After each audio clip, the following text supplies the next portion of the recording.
में क्या राजनीति की रेसिपी बदलने वाली है? नमिता जी, कई सारे सवाल हो गए, लेकिन मैं एक बात बताना चाहता हूं आपको कि इंडिया गठबंधन के जितने भी सहयोगी दल हैं, सब एक मत है, सब एकजुट हैं और सब एक ही उद्देश्य के लिए काम कर रहे हैं।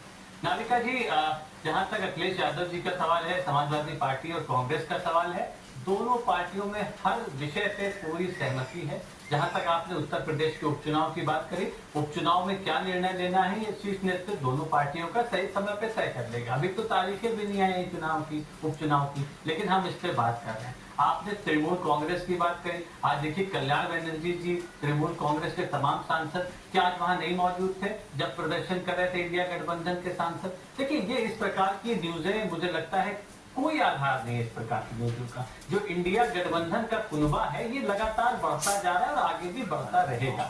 और जहां तक बजट का सवाल है, तो बजट में जिस प्रकार का भेदभाव हुआ है, बजट में जिस प्रकार के से हमारे देश के संघीय ढांचे को चोट पहुंचाने की काम किया गया है सरकार के द्वारा, वो किसी से छुपा नहीं है, वो हम सब देख रहे हैं। और मुझे लगता है एक स्वस्थ लोकतंत्र में ऐसी चीज स्वीकार नहीं है।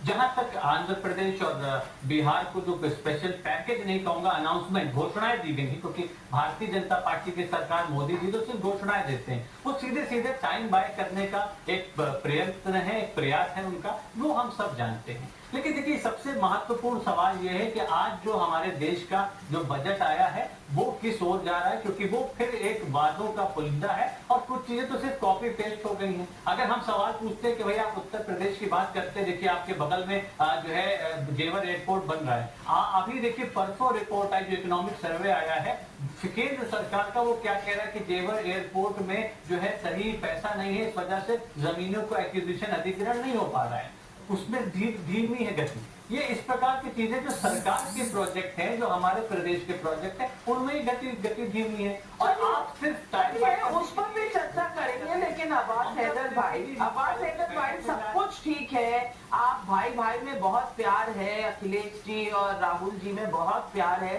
तो 5 सीटें दे दीजिए ना। उपचुनाव में 10 सीटें हैं, जो इलेक्शन में जाएंगी 5 दे दीजिए। भाई का इतना तो हक है ही।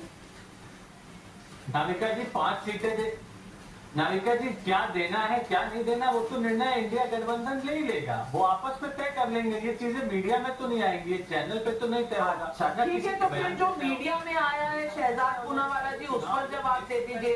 कल मल्लिकार्जुन खड़गे के घर पर इंडिया अलायंस की बैठक हुई, वहां समाजवादी पार्टी से कोई नहीं गया। आज सुबह अखिलेश जी प्रोटेस्ट में तो आए, लेकिन बाद में निकल कर चले गए जानी दुश्मन वाईएसआरसीपी की प्रोटेस्ट पर, जहां पर कांग्रेस का कोई नहीं गया। और साथ में अलग अलग एक मिष्टी दोई बन रही है कलकत्ता में, जहां तृणमूल कांग्रेस के साथ बातचीत चल रही है। सब कुछ ठीक है, बस जुटे हुए हैं तो मोदी को हटाने के लिए जुटे हुए हैं। क्या आपको सब कुछ ठीक नजर आ रहा है? क्योंकि हमारे भाई लखनऊ से है, तो शेर से शुरू करता हूँ। जिसे समझा था जन्मों का रिश्ता, वो निकला लम्हा जवानी का।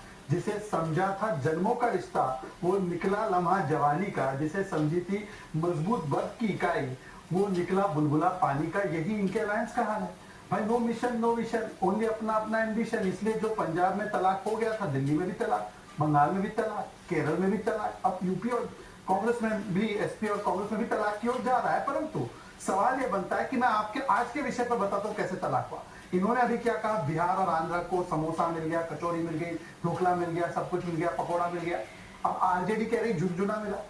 आरजेडी सही है या इंडिया अलायंस सही है? इंडिया अलायंस नीति आयोग का बहिष्कार कर रही है, तो आरजेडी साथ में नहीं है, साथ में बता दीजिए। अब इन्होंने क्योंकि बताया फैक्ट्स के बारे में, तो बजट का फैक्ट्स बताता हूँ। कुल बजट में जो स्टेट्स को पैसा दिया गया केंद्र की तरफ से, नाविका जी नोट कीजिए, 12,40,000 करोड़। आपको पता है सबसे ज्यादा किसको मिला? 18%।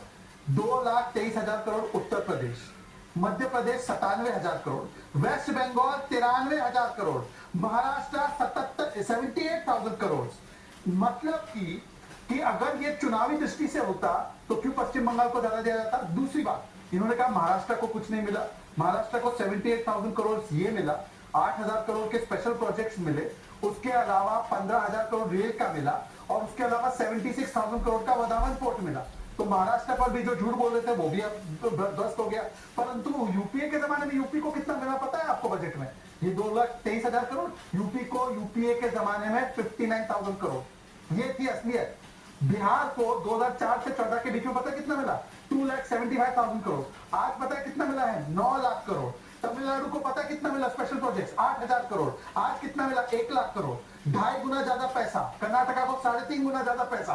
ये सारे आंकड़े हैं। परंतु मैं आखिरी देखिए, ये जुमले हैं, ये आपने प्रॉमिस किया है, लेकिन देंगे नहीं, देंगे नहीं। एक लास्ट एक और चीज मजेदार आई कि केवल तमिलनाडु का जिक्र हुआ, सॉरी केवल आंध्र का जिक्र हुआ, केवल बिहार का जिक्र हुआ, तमिलनाडु का जिक्र नहीं हुआ। मैंने थोड़ा सा रिसर्च किया तो पता चला 2006 से लेकर 12 में जो बजट की स्पीचेस थी, तमिलनाडु और बंगाल का केवल तब तक जिक्र हुआ जब तमिलनाडु और बंगाल की पार्टियां यूपीए का हिस्सा थी। और जो ही 2012-13 में बंगाल बाहर निकल गया, तमिलनाडु बाहर निकल गया, तो मेंशन खत्म हो गया बजट में। तो इसलिए मैं कहता हूं, झांकी रही भावना जैसी, प्रभु मुहूर्त दिखे तिन तैसी। आप बताइए कि कौन से बजट स्पीच में सारे प्रदेशों का नाम आपने लिया था? एक बजट स्पीच बता दीजिए। ऐसा कोई हर राज्य का नाम नहीं लेता, लेकिन कोई ना कोई नुक्स निकालना है तो निकाल लिया, और विपक्ष को सिर्फ इतना ही नुक्स मिला। लेकिन जगदीश शर्मा जी कहीं ना कहीं कुछ ना कुछ दिक्कत तो है, एम्बिशन की प्रॉब्लम तो है, क्योंकि किसान नेताओं से राहुल गांधी अकेले मिल लेते हैं, ले जाते इंडिया गठबंधन के सब लोगों को, बुला लेते अपने कमरे में। किसान नेता आ रहे थे और किसानों का दर्द तो पूरे इंडिया अलायंस का है, लेकिन नहीं बुलाया। अखिलेश जी वाईएसआरसीपी जगन रेड्डी के साथ जब चले जाते हैं, ममता बनर्जी के पास चले जाते हैं, राहुल गांधी नहीं बुलाए जाते, तो भाई जनता सवाल तो पूछेगी कि भाई चल क्या रहा है? अगर सब एक साथ हैं तो अलग अलग क्यों दिख रहे हैं? और कल मल्लिकार्जुन खड़गे के घर पर जो मीटिंग हुई, समाजवादी पार्टी क्यों नहीं थी? सारी पार्टियां थी।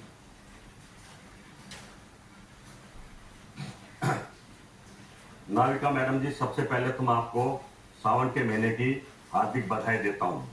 और उसके बाद मुझे आज आपका जो 10-15 मिनट से मैं लगातार सुन रहा था, शोले फिल्म का अमिताभ बच्चन याद आ गया कि मौसी लड़का बहुत अच्छा है, क्या बात, थोड़ी शराब पी लेता है, मौसी काम पे भी जाएगा, जुआ भी खेल लेता है, और सब करके नाचने देखने भी चला है। तो मौसी की वाह बेटा वाह, सब कुछ तो ठीक है, क्या तेरे जैसा दोस्त है, क्या खूबी बता रहे, लड़का बहुत अच्छा है। वो आपने भी फिल्म शोले देखी होगी। आपने जिस तरह से विस्तार करा, मुझे हंसी आती है कि कम से कम आप सवाल सरकार से पूछने चाहिए, बजट सरकार का, फिर और आप सवाल राहुल गांधी जी पर, अखिलेश पर, ममता पर। अरे भाई, लोकतंत्र में हम तो बात कर रहे हैं, आप बताइए ना कितनी बात मोदी जी के साथ कोई कर रहा है, कितनी बात मोदी जी किसानों से कर रहे हैं? कहाँ लोकतंत्र है? कहीं ना कहीं देश समझ रहा है, जो 80 करोड़ लोगों को भोजन देते थे, फ्री में खाना राशन देते थे, इस बजट के बाद अब 100 करोड़ को मोदी जी को देना पड़ेगा। और सोना चांदी सस्ता कर दे, जैसे शोर मच रहा है, रोटी खाने को नहीं है, जेब में पैसा नहीं है, रोजगार नहीं है, ये भी अडानी के गोदाम में जाएगा। सोना चांदी सस्ता हुआ है, जब गरीब क्या ब्याह शादी होगी महंगा लेना पड़ेगा। घर हर राज्य में अडानी के गोदाम बढ़ रहे बड़े बड़े। टमाटर 10 रुपए किलो लेकर अब 100-120 का रेट होगा। ये सारी सरकार का मतलब क्या होता है? जनता ने जो वोट किया है, मोदी जी को दिया कि मोदी जी हमें रोजगार को, अपने वादे, अपनी गारंटी पर बात करो। पर मोदी जी कह रहे नहीं, नौकरी हम नहीं देंगे, कुछ कंपनियां हम ले आए हैं, वो आपको नौकरी देंगी। क्या चल रहा है? उनसे भी तो सवाल होना चाहिए। आज राहुल गांधी नेता, मैं मानता हूं आप उनको नेता मान रहे, सारा सवाल आप ही नहीं, भारत की सारी मीडिया से सवाल करिए, मुझे अच्छा लग रहा है। मुझे तो आने वाला प्रधानमंत्री नजर आ रहा है, सवाल प्रधानमंत्री से होती है, पर जो सत्ता में बैठा है उससे भी बात करो जब अच्छा लगेगा, क्योंकि आपके चैनल को सब लोग देख रहे हैं और देखकर हंसते हैं कि पिक्चर कौन सी चल रही है और काम कहाँ हो रहा है। कांग्रेस की पार्टी में भी हेडक्वार्टर्स में चलता है, लेकिन यहाँ आने की जहमत नहीं करते। लेकिन मैं एक बात बता दूं शहजाद जी, ये कहते हैं कि बजट कॉपी पेस्ट है। मैं तो कहूंगी जगदीश शर्मा जी की ये जो शोले फिल्म वाली बात है, ये कॉपी पेस्ट है, क्योंकि ये बात तो प्रधानमंत्री ने अपने भाषण में कह दिया था पार्लियामेंट में। अब कॉपी पेस्ट वहां हो रहा है। एक्चुअली देखिए, जगदीश जी को सुनकर 2 चीजें मेरे मन में आए। एक तो ये कि शोले में एक ठाकुर भी है जो कहता है ये हाथ एक गब्बर भी है जो कहता है ये ठाकुर ये हाथ वो देते थे। अब उसी तरीके से अखिलेश जी को कहा जा रहा है ये हाथ को वोट दे दे, अखिलेश ये हाथ को वोट दे दे। अगर अखिलेश जी कहीं और चले जाए तो यहाँ का जो गब्बर बैठा हुआ है वो नाराज हो जाता है फूफा की तरह। और दूसरी बात देखिए, आपने कहा कि राहुल जी को अगले प्रधानमंत्री के रूप में, तो चलो कम से कम रॉबर्ट जी को आप कल तक देखते थे, राहुल जी को देखने लगे। परंतु राहुल जी ने आज किसानों की बात की। 1200 किसान कर्नाटका में मारे गए, 15 महीनों में आत्महत्या कर दी। एक शब्द बोला, उनको कब बुला रहे पार्लियामेंट? एमएसपी के नाम पर जो ठगाई, केरल में एमएसपी नहीं है, उनके बारे में कब आवाज उठा रहे राहुल जी? बताइए जरा। पंजाब में एमएसपी में मूंग की किसानों की ठगाई हुई, कब आवाज उठा रहे बताइए एक बार। तेलंगाना में किसान ने आत्महत्या कर दी कैमरे के सामने और कहा कि कांग्रेसियों ने मेरी जमीन छीन ली, कब उठा रहे उनकी आवाज? एक बार बता दीजिए। जगदीश जी जवाब दें। अच्छा गब्बर, सॉरी, शहजाद पुणे वाला भाई आप सुबह शाम तक क्या रीजन पर रहते हैं? आप तो राहुल गांधी की भारत जोड़ो यात्रा का भी बहिष्कार कर रहे थे। नया यात्रा में राहुल गांधी तो है एक नेता जो आज उठा रहा है, वो ललकार रहा, डरो मत, हम आपके साथ हैं, पूरा देश हमारे साथ है। आप देखो पूरा देश साथ यानी कि सिर्फ राहुल गांधी उठा रहे हैं, अखिलेश यादव में दम नहीं है। जगदीश शर्मा जी का ये कहना है, अखिलेश यादव जी कुछ नहीं कह पा रहे क्या? नहीं नाविका जी उनका बिल्कुल ये नहीं कहना है। आप उनके मुंह में शब्द मत डालिए। पूरा इंडिया गठबंधन एक साथ है और इस प्रकार के देखिए ना, ये सब करने से कोई आवश्यकता नहीं पड़ेगी। सब देश की जनता की आवाज उठा रहे हैं। शहजाद जी ने 2-3 बातें उन्होंने कहा कि हमने राज्यों का बजट 2 गुना बढ़ाया, 2.5 गुना बढ़ाया। मैं आपको बताना चाहता हूँ 2013 से 2023 के बीच में या 2024 के बीच में जो यूनियन बजट का साइज है वो 3 गुना बढ़ा है, 3.5 गुना बढ़ा है। और ये आपकी सरकार की उपलब्धि नहीं है, हमेशा ही सरकार का बजट बढ़ता रहता है। 2003 में अगर आप जाएंगे तो वो करीब 4,38,000 करोड़ था, जो बल्कि 16 लाख करोड़ हुआ 2013 में, और अब 48 लाख करोड़ हो गया है। तो पहले 3.5 गुना बढ़ा है, वो 3 गुना बढ़ा है। अगर आपने राज्यों के साइज में तो आपने कोई हिसाब नहीं किया। दूसरी बात, अगर आप देखें इसी मापदंड से, अगर आप कृषि के लिए आवंटित बजट देखेंगे, एग्रीकल्चर एंड अलाइड सेक्टर जो लिखा है इसमें, वो 2019 में 5.44% था बजट का, वो घट करके 2023 में हुआ 3.20%, अब फर्दर घट के 3.15% हो गया है। जो हमारे देश के किसान है उनका बजट आप घटा रहे हैं, उनको एमएसपी देने को आप तैयार नहीं है, लीगल गारंटी। आप स्वामीनाथन फॉर्मूले की तो बात छोड़ दीजिए। आज जब किसान पार्लियामेंट में एक स्वामीनाथन रिपोर्ट आई कब थी मान्यवर, वो बताओ। आपने पार्लियामेंट के स्वामीनाथन रिपोर्ट आई थी जब यूपीए सरकार में थी और आप उस पर बैठे रहे थे 8 साल। आज आप उपदेश दे रहे हैं अब्बास हैदर साहब। थोड़े तथ्य चेक कर लें। जिस तरह जगदीश शर्मा जी आपको कहूंगी, आपने जेवर एयरपोर्ट की बात कही, मेरे पास इकोनॉमिक सर्वे है, मैं जेवर एयरपोर्ट सर्च कर रही हूँ, एक शब्द नहीं मिला। अगर आपने पढ़ा है, देखा है तो पेज नंबर बता दीजिए ताकि हम चेक कर लें, क्योंकि हम बिना फैक्ट चेक किए कोई फैक्ट इस शो पर जाने नहीं देते। किस जगह पर, किस पेज नंबर पर आपने जेवर एयरपोर्ट ये कह रहे हैं कि हमारे को पैसे नहीं है क्योंकि हम खरीद नहीं रहे, तो जरूर बताइएगा। लेकिन हर्षवर्धन त्रिपाठी, ये सारा जो माहौल बनाया जा रहा है, ये चुनाव से पहले भी बनाया गया था और अब विपक्ष संसद में भी। दिखा देता हूँ आपको नाविका जी बताएं कौन? पेज नंबर 440, पेज नंबर 440, ठीक है, हम चेक कर रहे हैं। Page number 440, 12.64 land related. Okay, 440 page number पर मेरी रिसर्च टीम चेक कर रही है। लेकिन हर्षवर्धन त्रिपाठी जी, सवाल ये है कि माहौल बनने से क्या सरकारें गिर जाती हैं? और ये माहौल चुनाव से पहले, माहौल चुनाव के बाद, और माहौल में वो जो हिंदी फिल्म स्टाइल ऐसे क्रैक्स नजर आ रहे हैं ना, वो जो बिजली कड़कती है और एक क्रैक, वो क्रैक आपको नजर आ रहे हैं या सिर्फ ये मेरे मन का भ्रम है? लेकिन एक तो सबसे पहले एक घनघोर आपत्ति वाली बात है जो आज विपक्ष के प्रदर्शन से संबंधित है। उन्होंने इस बजट को एंटी कॉन्स्टिट्यूशनल कहा है। आप संविधान, लोकतंत्र और चुनाव, ये सब एक दूसरे से इंटर रिलेटेड हैं। एक चुनी हुई सरकार आ गई, पूर्ण बहुमत की सरकार है, प्री पोल अलायंस है, उसका बजट आता है। आप उस बजट भाई हमको नहीं मिला, इनको ज्यादा मिल गया, लेकिन उसको असंवैधानिक या संविधान विरोधी कहना, ये आपकी उस मानसिकता को दिखाता है पूरे चुनाव आप उसी में रहे और अभी भी आप उस मन स्थिति से, उस मानसिकता से बाहर नहीं आ रहे हैं। इसका देश को विरोध करना चाहिए। असंवैधानिक बजट को कहना गलत है, पहला। दूसरी जो महत्वपूर्ण बात है, ये जो सारी पार्टियां हैं, इनका द्वंद्व आप समझिए। राहुल गांधी को लगता है कि कहीं अखिलेश यादव नेता बन गए, सबसे बड़े राज्य से आते हैं, 80 सीटों वाला राज्य है, 37 उनके पास है, तो कहीं ऐसा ना हो कि हमारा मोमेंटम थोड़ा कमजोर पड़ जाए। और जिन नेताओं से वो मिलने गए, ये लोगों को भूल गया होगा, पिछली सरकार में पीयूष गोयल, अर्जुन मुंडा और नित्यानंद राय, ये तीनों मंत्री दिल्ली से गए थे, चंडीगढ़ पहुंचे थे, 3 बार वार्ता की थी और इन्हीं किसान नेताओं ने कहा था कि अच्छा ठीक है, हम फॉर्मूला मान लेते हैं। 5 उपज पर एमएसपी की गारंटी सरकार ने दी। इन्होंने कहा 48 घंटे में बताते हैं, लौट के कहा ना हमारी यूनियन नहीं मानती है। तो ये भगोड़े लोग हैं, ये किसान राजनीति के नाम पर देश के किसानों का बुरा कर रहे हैं। और तीसरी बात जब आती है कि किस राज्य को क्या मिला, अभी तो सब बता रहे थे कि दक्षिण के साथ बड़ा भेदभाव भारतीय जनता पार्टी की सरकार करती है। अब कह रहे हैं सब उठा के आंध्र प्रदेश को दे दिया। तो भैया जो देना चाहिए था वो क्यों नहीं दिया? और आज जो जगन मोहन रेड्डी दिख रहे हैं अखिलेश यादव के साथ, 10 साल तक किसी मोदी की सरकार से इतने बिल पास कराए, राज्यसभा में मदद की, क्यों नहीं ये सब मांगा था?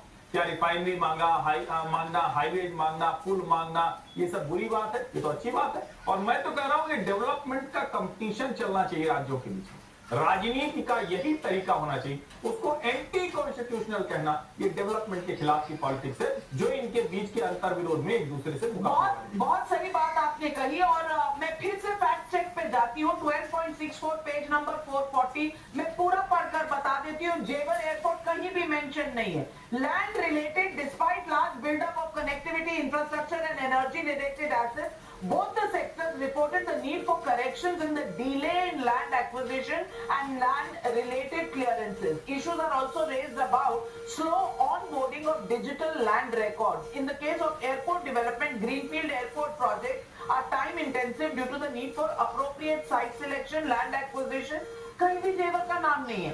सिर्फ ये बताया है कि इन चीजों में समय लगता है, लग रहा है, काम जारी है, डिजिटाइजेशन लैंड रिकॉर्ड्स के नहीं है, जेवर का नाम भी नहीं है। अब्बास हैदर साहब, इस तरह से भटकाना सही नहीं है। फैक्ट पर बात कीजिए। आपने जेवर एयरपोर्ट कहा था, जेवर एयरपोर्ट का मेंशन नहीं। आपने कहा होता कि एयरपोर्ट के लैंड एक्विजिशन में देरी हो रही है, मैं मान लेती, लेकिन जेवर एयरपोर्ट की लैंड एक्विजिशन में देरी है, पैसे नहीं है, ऐसा कोई फैक्ट इस इकोनॉमिक सर्वे की रिपोर्ट में नहीं है।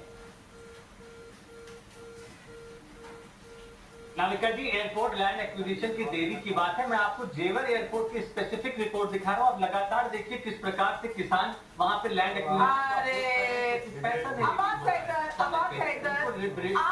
ऐसा लगता है अभी 2 महीने पुरानी खबर आप जरूर किसी फिल्म के स्क्रिप्ट राइटर बनने योग्य है, क्योंकि कहानी आप अच्छी बना लेते हैं, कहानी आप अच्छी बना लेते हैं। और ये सही बात है, बिल्कुल कहानी की नाविका जी, जेवर एयरपोर्ट का नाम भी नहीं है, लेकिन पब्लिक के सवाल आ रहे हैं। और उधर तौसीफ खान साहब से मेरा सवाल है। तौसीफ खान साहब, राहुल गांधी से ममता बनर्जी इतना क्यों कट रही है? बुला लेती ना, बुला लेती, उन्हें भी शहीद दिवस था, नहीं बुलाया। और यहाँ पर राहुल गांधी कह रहे हैं कि हम लोग नीति आयोग में नहीं जाएंगे। ममता जी कह रही है मैं राज्य के लोगों का हक मांगने के लिए, लड़ने के लिए जाऊंगी, जो सही कदम है। लेकिन राहुल गांधी क्यों ममता जी के एक्सपीरियंस से कुछ सीख नहीं रहे? देखिए नाविका जी, ममता बनर्जी ने कहा कि बंगाल राज्य के लोगों का हक मांगेंगे, बिल्कुल सही कहा है। क्योंकि अगर अदानी और अंबानी पॉलिटिकल पार्टी को पैसा देता है, चंदा देता है, वो चंदा होता है, वो भीख से थोड़ा सा ऊपर उठ के चंदा होता है। लेकिन जब बंगाल सरकार केंद्र सरकार से पैसा मांग रही है, तो वो उसका हक है। ये केंद्र सरकार, ये मोदी जी अपने पॉकेट से पैसा नहीं दे रहे, ये देश भर से टैक्स के उठाए हुए पैसे हैं। ये बंगाल की जनता से भी टैक्स जो कलेक्ट करके केंद्र सरकार दे लेती है, और उसके बाद वेरियस स्कीम चलाती है, वेरियस स्कीम के जरिए, और तो उन्हें वापस देने की जो बात है, वो अपने प्रोमिसेस को फुलफिल नहीं करती। आप देखिए कितना बड़ा बकाया है कि मनरेगा स्कीम को 2 साल से बंद करके रखा हुआ है, इल्जाम लगा दिया करप्शन। लेकिन क्या पैसा बंद कर देना ये खुद गैर कानूनी है? आप प्रधानमंत्री आवास योजना में मैं बिल्कुल सही मानती हूँ ममता बनर्जी को ये मुद्दे उठाने चाहिए नीति आयोग में, लेकिन राहुल गांधी ममता दीदी के साथ खड़े होकर नीति आयोग में क्यों नहीं ये मुद्दे उठाना चाहते, क्यों बॉयकॉट कर रहे हैं? सवाल ये है और पब्लिक ये भी सवाल पूछ रही है। शुभम यादव का प्रयागराज से सवाल है। मेरा सवाल कांग्रेस पार्टी से है कि भले ही लोकसभा चुनाव में आपका प्रदर्शन पिछले से बेहतर रहा है, लेकिन ये तो सत्य है कि यूपी में आपने अधिकांश सीटें समाजवादी पार्टी के साथ की वजह से जीती हैं। तो किस आधार पर आप उपचुनाव में 50% की बात कर रहे हैं? संदीप सिंह का बेतिया बिहार से सवाल है। जब बिहार में महागठबंधन की सरकार थी तो यही लोग विशेष पैकेज की मांग करते थे, और आज जब बजट में बिहार के विकास के लिए कुछ बड़ा ऐलान हुआ है तो ये लोग जनता को बदलाने और भड़काने का काम कर रहे हैं। प्रदीप कुमार का लखनऊ से सवाल है, अगर बीजेपी को अखिलेश का वाईएसआरसीपी के प्रदर्शन में जाना, ममता जी का रैली में जाना, ये लगता है कि इंडिया गठबंधन में सब कुछ ठीक नहीं है, तो आपके यूपी में क्या चल रहा है पहले ये तो देख लीजिए। संजय निषाद और अनुप्रिया पटेल के बारे में क्या कहेंगे? ये सवाल पब्लिक सब पूछती है। अब्बास हैदर, क्या कांग्रेस आज इतनी बड़ी हो गई उत्तर प्रदेश में कि बराबर की हिस्सेदार हो गई? अमित जी, बराबरी यहाँ देखिए, हमारे गठबंधन में तो सभी सहयोगी बराबर हैं, लेकिन कौन किस सीट पे लगेगा, कितनी सीट पे लगेगा, इससे कोई दल छोटा बड़ा नहीं हो जाता। और ये मैं पहले भी कह चुका हूँ, सही समय पे निर्णय ले लिया जाएगा कि उपचुनाव में कौन लड़ रहा है कौन नहीं लड़ रहा है। दूसरी बात, नाविका जी ये बात कर रहे थे कि भाई तलाक हो रही है। अरे भाई, अपने सहयोगियों के लिए तो देखिए ना, उनको अपील करने के लिए इनको क्या क्या करना है। आप अपने सहयोगी देखिए, बिहार को आपने पैकेज तो नहीं दिया। अखिलेश की चिंता ना करें। मैं जवाब देता हूँ, आंध्र की इन्होंने बात की। अब्बास हैदर जी, अब्बास जी आपने आंध्र की बात की। अरे भाई, आपने आंध्र साल में जब बैसाखी सरकार बनी, चलिए मैं जवाब तो दे दूं। आप देखिए, अब मुझे ओके शहजाद जी, बैसाखी सरकार आपकी जहाँ दो बैसाखी इनकी कितने बैसाखी है इंडिया में, ये गिनकर बता। वाक्य में जवाब देता हूँ। हम तो हमारे बैसाखी सरकार के लोगों को अपील कर रहे हैं। कांग्रेस के मैनिफेस्टो में एक ही स्टेट का नाम है आंध्र, कि उसको स्पेशल स्टेटस है। किसी और कांग्रेस में मैनिफेस्टो में किसी और प्रदेश का जिक्र नहीं है। अभी फैक्ट चेक कीजिए, कांग्रेस एक दो यूनियन टेरिटरी का नाम है, एक ही स्टेट का नाम है। अब आप बताइए, आप किसको अपील कर रहे थे? बिल्कुल, ये पूरी घटनाक्रम पर हमारी निगाहें रहेंगी, देखते रहेंगे। वक्त खत्म हो गया जगदीश जी, फिर किसी और दिन